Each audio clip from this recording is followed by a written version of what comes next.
All right, folks, gather around. I've got some good news and some bad news. Did you say good news and glad news? No, I said good news and bad news. Very bad.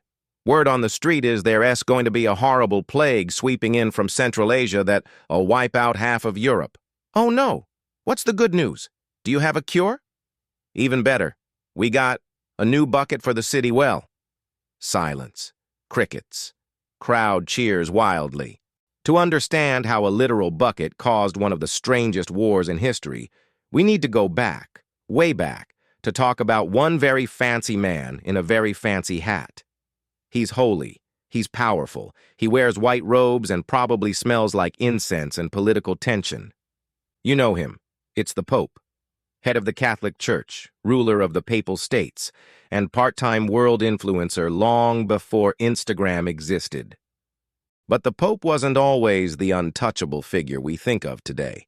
In fact, early popes were often broke, bullied, and occasionally murdered. During the Roman Empire, Christianity was illegal, and being pope was about as safe as being a mouse at a cat convention. Many were imprisoned or executed. One was even tossed into the sea with an anchor tied around his neck. On the bright side, he later became the patron saint of fishermen. So, win-win. After Rome's persecution ended, the church didn't suddenly become free. Instead, the Pope found himself at the mercy of kings and emperors who treated him more like a decorative chess piece than a spiritual leader. For a couple hundred years, the Byzantine emperor basically hand-picked who got to be pope. Then came what historians politely call the Dark Age of the papacy, when noble families used feminine charm to control the church. One particularly naughty pope, John XII, was notorious for hosting scandalous no-clothes parties in the Lateran Palace and rolling dice while calling out to Zeus, or Thor, or Ra. Honestly, he seemed a little confused about which god he worked for. Eventually, an angry husband caught him in bed with his wife, picked him up, and threw him out a window, which frankly is one way to go. The point is, for centuries, the Pope was a plaything for powerful rulers, until one Christmas morning in the year 800, when a new bromance changed history. King Charlemagne of the Franks wanted a glow-up. Being king was cool, but he wanted Roman emperor levels of respect. The Pope, meanwhile, needed a strong protector, so they struck a deal. Charlemagne would defend the church, and the Pope would crown him Emperor of the West. "Oh my goodness, I'm so surprised," said Charlemagne, clearly not surprised. That coronation set a new rule.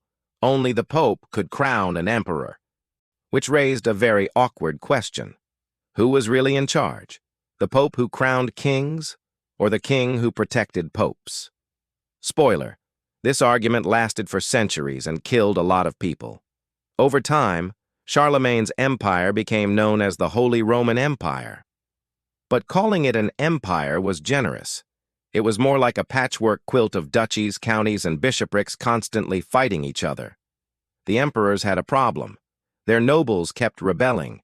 To fix that, they started appointing loyal bishops and abbots to rule important territories.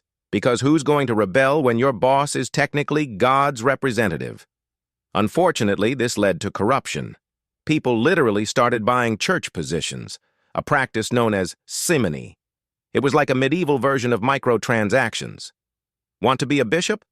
That'll be 500 gold coins, or subscribe to our Pope Plus plan for early access to heaven. Then came the reformers. Around the mid-1000s, a new wave of popes decided they had enough of emperors treating the church like a family business.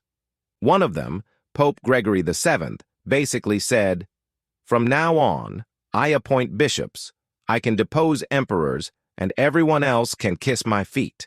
Literally. He wrote that rule down. Naturally, the emperor, Henry IV, didn't take that well. He told the Pope he was fired. The Pope said, "No, you're fired." Henry said, "No, you're fired."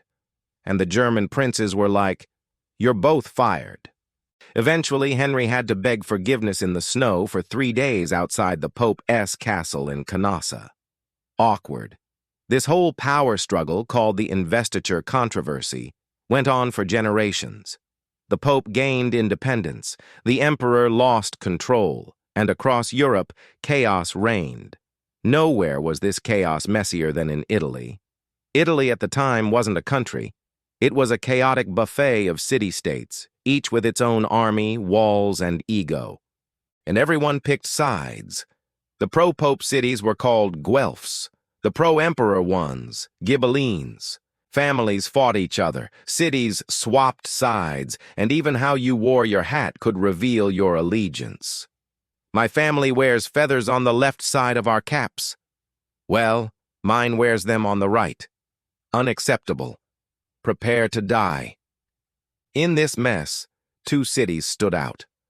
Bologna, a proud Guelph stronghold that loved the Pope, and Modena, a fierce Ghibelline city that backed the Emperor.